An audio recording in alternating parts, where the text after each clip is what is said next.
Bonjour, quels sont les différents modes de financement pour les porteurs de projets ou les entreprises? La réponse est avec le directeur général du FONSIS, Babacar Gning, qui rappelle que le capital doit précéder la dette. Babacar Gning est au micro de Khady Sène. Il y a deux moyens de financement quand vous avez un projet ou une entreprise, soit vous recourez à la dette ou bien aux fonds propres. Donc ces fonds propres, soit vous les avez ou bien vous demandez à quelqu'un de vous les apporter.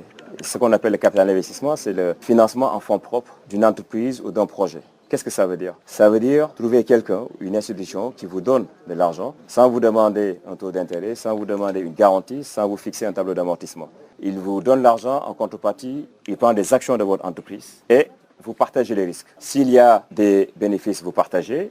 S'il n'y a pas de bénéfices, vous ne le remboursez pas. Donc c'est un moyen de financement qui est à la fois souple et patient. Contrairement au moyen classique que tout le monde connaît, qui est la dette bancaire, qui est un moyen de financement adapté également à d'autres types de besoins. Aujourd'hui, ce qui est important pour les chefs d'entreprise de savoir, c'est que le capital doit précéder la dette. D'abord, lever assez de capitaux, assez de fonds propres, avant d'aller lever de la dette.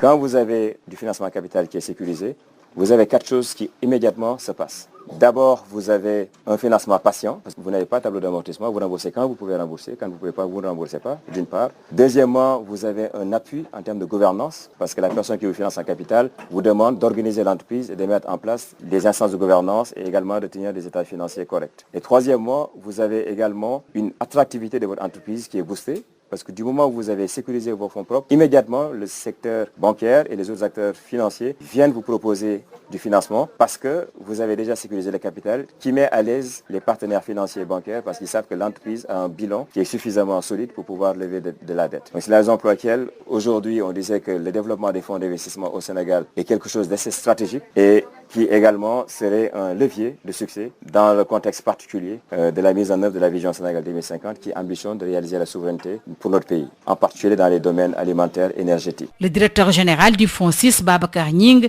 a tenu ses propos lors d'une rencontre avec la presse économique du Sénégal. Le journal de l'économie, c'est fini. Merci de nous avoir suivis.